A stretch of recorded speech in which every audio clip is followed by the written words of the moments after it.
ఎవరి కోసం అయితే నేను చదువు మానేసి వాళ్ళే నన్ను ఇప్పుడు లేకుండా ఉంటే బాగుండేది అనుకో. ఇప్పుడు నిన్ను ఎవరు మెచ్చుకోకున్నా సరే కానీ నువ్వు ఉన్నదే కరెక్ట్, అట్లనే మాట్లాడాలి అని చెప్పేది నాన్నొక్కడే నన్నుగా అర్థం చేసుకుంది. సరిపోదట మాట. ఇప్పుడు మీ అన్న అసలు కనీసం ఫోన్ కూడా చేయడు. మీ మీద ఇంకా బాగా కోపం ఉంది. చాలా ఉంది సార్. నన్ను ఎప్పుడెప్పుడు చంపేద్దామని చూస్తాను. చంపుతాడా?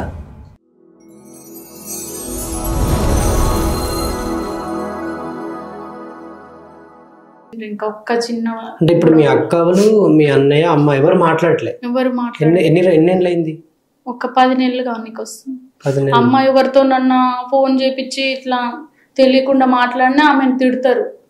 ఇప్పుడు ఆమె కూడా తిట్టింది నన్ను, కానీ ఆమె తల్లి ప్రేమ కదా, ఎవరితో నన్ను నా నెంబర్ తీసుకొని ఇట్లా వేరే వాళ్ళతో నా ఫోన్ చేపిస్తే కూడా ఫోన్ ఇచ్చిన వాళ్ళని కూడా తిడతారు. మాట్లాడకి నీయకండి ఆమెతో నాని. సో సంవత్సరం నుంచి ఇంకా మాట్లాడలే మీరు? లేదు, మాటలు లేవు అసలు మీ ఫ్యామిలీతో? లేదు. ఇటు అన్నతో అక్కతో. సో అన్నతో ఏంటి గొడవ? అన్నతో అంటే అమ్మ ఉన్నన్ని రోజులు కొంచెం ఆస్తి అప్పుడే ఆయన పేరు మీద వద్దు అని అన్నాను. ఆస్తి గొడవలు అంటే అది కూడా అన్న చేసిన కొన్ని మిస్టేక్ వల్లనే నేను అట్లా మాట్లాడాల్సి వచ్చింది. సో అమ్మ ఉన్న రోజులు వద్దు అని చెప్పి, వద్దు అమ్మని మంచిగా చూసుకో, తర్వాత ఆయనకే కదా. ఇప్పుడు ఆడపిల్లలు ఏం కోరుకుంటారు, ఇంటికి వచ్చినప్పుడు మర్యాదగా పలకరించి వాళ్ళకి ఏదో మంచి చెడ్డది పెట్టి తోలిస్తే అయిపోతుందని అనుకుంటారు. కానీ అతను అట్లా చేసేవాడు కాదు. నేను వెళ్ళి ఇంటి ముందర కూర్చుంటే నాతో మాట్లాడకుండా పక్కింటి వాళ్ళతో వీళ్ళతోనో మాట్లాడేవాడు కావాలని. వీళ్ళు ఈమె ఇంకొకసారి ఇంటి ముందరికి రాకూడదు అనే విధంగా ప్రవర్తించేవాడు నాన్న ఉన్నప్పుడు కూడా. అప్పుడు నాన్న ఏమంటే వాడేంది, నేనున్న కదా కన్న తండ్రిని, వాడేంది పలకరిస్తేంది పలకరియకపోతే ఏందని అట్లా నడిచింది. ఇప్పుడు నాన్న లేడు కదా, మొత్తం బాధ్యత నీదే కదా, అట్లా చేయొద్దని మాట్లాడదామని అక్కలతో మాట్లాడి చూస్తే అక్కలు నేను చెప్పినట్టు తీసుకెళ్లి అన్నకు చెప్పి ఆ గొడవ అనేది ఇంకా పెంచిండ్రు. ఇటు అక్కలు కూడా మాట్లాడట్లేదు. తిడతారా ఫోన్ చేస్తే? ఇప్పుడు ఫోన్ ఇంకా అప్పుడే గొడవ అయిపోయినాక ఇంకా ఫోన్ చేయలేదు నేను. ఇంకా వాళ్ళు కూడా చేయట్లేదు.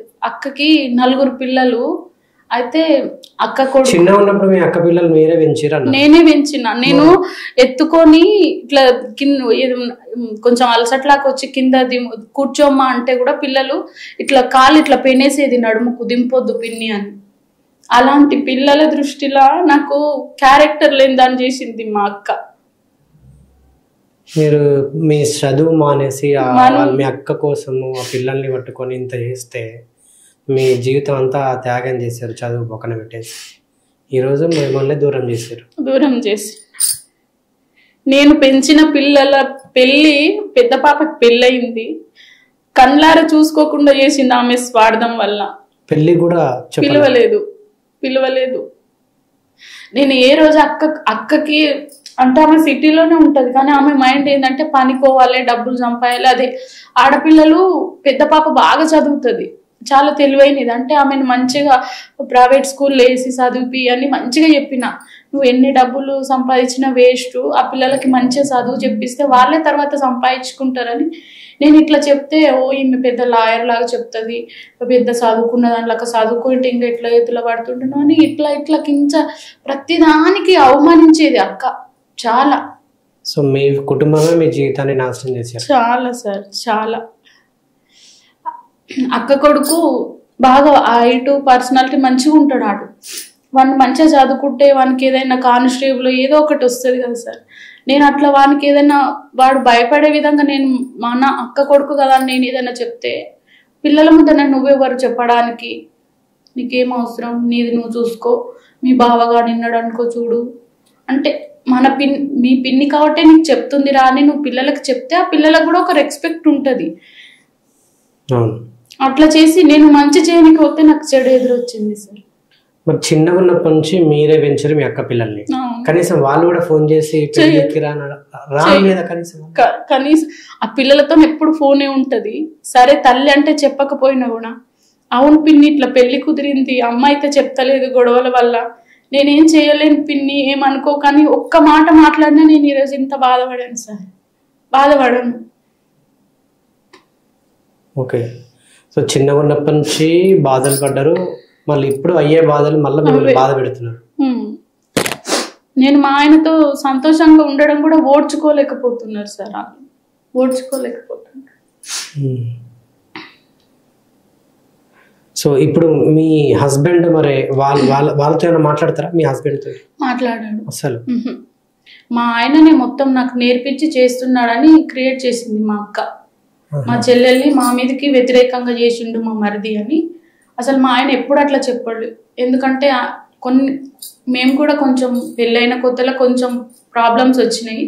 అందువల్ల ఇప్పుడైనా సర్దుకుపోవాలని ఆయన చేసినప్పుడు మిస్టేక్లకి ఇప్పుడు ప్రతిదానికి సర్దుకుపోతాడు ఈయన.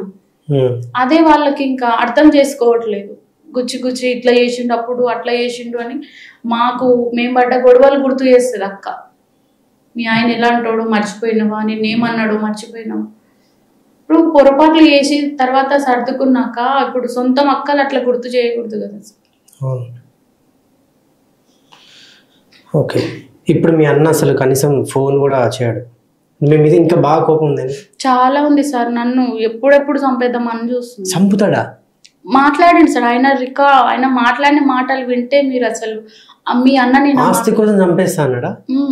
అక్కలు అయినా నన్ను బూతులు తిడుతుంటే అమ్మ అక్క ఇద్దరు అక్కలు అందరు పక్కలనే కూర్చున్నారు. ఇద్దరు బావలు ఇద్దరు అక్కలు అన్ని పక్కల కూర్చొని నన్ను ఆ విధంగా మాట్లాడుతుంటే అవతల మాట్లాడేది చెల్లెలురా అని ఒక్కరు కూడా చెప్పలేకపోయిండ్రు ఆయనకు. ఇంకా ఉసిగొల్పిండ్రు. ఇప్పుడు ఎంత ఆవేశం ఉన్నా అట్లా మాట్లాడకూడదు. రీసెంట్ గా ఊర్లోని బొడ్రాల పండుగ చేస్తారు కదా, ప్రతి ఒక్క ఆడపిల్ల వెళ్ళాలి కంపల్సరీగా. ఆడబిడ్డలు వెళ్ళాలి. నాకు మాత్రం పిలవలేదు. బొడ్రాయి కూడా పిలవలేదు. నేనేనంగా అంటే నా ముందర మీ అక్కలను పిలిచిండ్రు. పండుగ కూడా అయిపోయింది. కనీసం మీ అమ్మ కూడా ఫోన్ చేయలే? మా అమ్మ కూడా చేయలే. మా చిన్నాన్న కొడుకు ఇక్కడ కుకట్పల్లిలో ఉంటాడు, మహేష్ అని. ఆయన కూడా నన్ను చాలా బాగా చూసుకునేది. ఈ గొడవ వల్ల ఆయనకి ఏం చెప్పిండ్రో తెలియదు. ఆయన కూడా కనీసం మళ్ళీ వీళ్ళంటే గొడవలు అయినాయి కదా నేనన్నా చేద్దామని కూడా ఒక్క ఫోన్ కూడా చేయలేదు సార్. అందరినీ వాళ్ళ కంట్రోల్లో పెట్టుకుంటది అమ్మ, మా పెద్దక్క. కనీసం మీ అత్తగారు అయితే ఇప్పుడు మీకు మంచిగా ఉంటారు? మీ అమ్మ వాళ్ళు తప్ప మీ అత్తగారు అయితే బాగుంటారు. అప్పుడు కొన్ని ప్రాబ్లమ్స్ వచ్చినా ఇప్పుడైతే అందరు అర్థం చేసుకుంటారు సార్.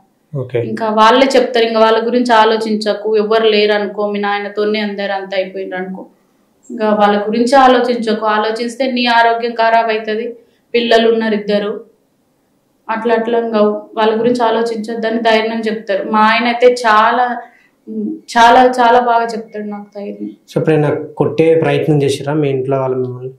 మా అమ్మ వాళ్ళ అక్కలు చేయలేదు, ఓన్లీ మాటలే అంతే. ఓకే, ఇంకా బాధలుగా అట్నే భరిస్తున్నారు? చాలా ఉన్నాయి. ఇప్పుడు అంటే ఒకప్పుడు నేను మా ఆయనతో బాధలు పడ్డప్పుడు అవన్నీ ఒకెత్తు అయితే, అన్న ఏ రోజైతే అనరాని మాటలు అన్నాడో అన్నిటికంటే బాధపడింది ఆ రోజు మా అన్న. నేనా ఇట్లా మాట్లాడింది. సో ఇప్పుడు మీ హస్బెండ్ అయితే మీకు మంచి సపోర్ట్ చేస్తున్నారు. సో వాళ్ళు దూరం అయినా కూడా అర్థం చేసుకుంటున్నారు. ఓకే, సో చిన్నతనంలో బాధలు పడ్డారు, ఇప్పుడు అవే బాధలు మళ్ళీ రిపీట్ అవుతున్నాయి. సో కనీసం కుటుంబ సభ్యులైతే మాటలు కూడా లేవు. సో గుర్తుకొస్తారా? ఏమనిపిస్తుంది? వస్తారు. ఇంకా ఏం చేద్దాం, వాళ్ళకి విశ్వాసం లేనప్పుడు ఏం చేస్తా సార్. నేను ఏడుస్తా, చాలా ఏడుస్తా, చాలా చాలా ఏడుస్తా. పిల్లలు అడగరా అమ్మమ్మ వాళ్ళ ఇంటికి వెళ్దాము? లేరు. అర్థం అవుతుంటది కదా సార్. రోజు నేను ఏడుస్తుంటే, నేను మా ఆయన మాట్లాడుతుంటే మా పాపకి అర్థం అవుతుంది కదా. నేను ఇట్లా కొంచెం కానీ ఏడ్చినట్లన్నా ఆమె కూడా ఏడుస్తుంది. పాపకి కూడా చాలా ఇష్టం. ఇప్పుడు మొన్న పెళ్ళైన పాప రూపక్క అని చాలా అంటది. కానీ వాళ్ళకి లేని ప్రేమ మనం ఎందుకు పెంచుకోవాలి సార్? ఇప్పటి నుంచి అయినా తగ్గించుకోవాలి ప్రేమలు. ఓకే, కనీసం పెళ్ళి అయిన తర్వాత కూడా ఫోన్ చేయలేదు ఎవరు కూడా? వాళ్ళ పిల్లలు నా గురించి చాలా నెగటివ్ గా చెప్పేసింది అక్క. చిన్నక్క కూడా పిల్లలు ఉన్నారా? ఇద్దరు. వాళ్ళు కూడా చేయరు. ఓకే, సో డోంట్ వరీ, మీరు బాధపడకండి, మీకు కూడా మంచి రోజులు వస్తాయి త్వరలో. ఆ దేవుడు ఉన్నాడు, అన్నిటికీ ఆయనే చూసుకుంటాడు. సో మనం నిజాయితీగా మంచిగా ఉంటే మనం ఎవరికైతే అన్యాయం చేయట్లేము. సో అన్యాయం ఎప్పుడు చేయకపోయాడు దేవుడు అంటాడు, ఇప్పుడు ఇంత బాధ పెడుతున్నారు మిమ్మల్ని, సో తొందరలో మీకు మంచి రోజులు కూడా వస్తాయి, బాధపడకండి డెఫినెట్గా.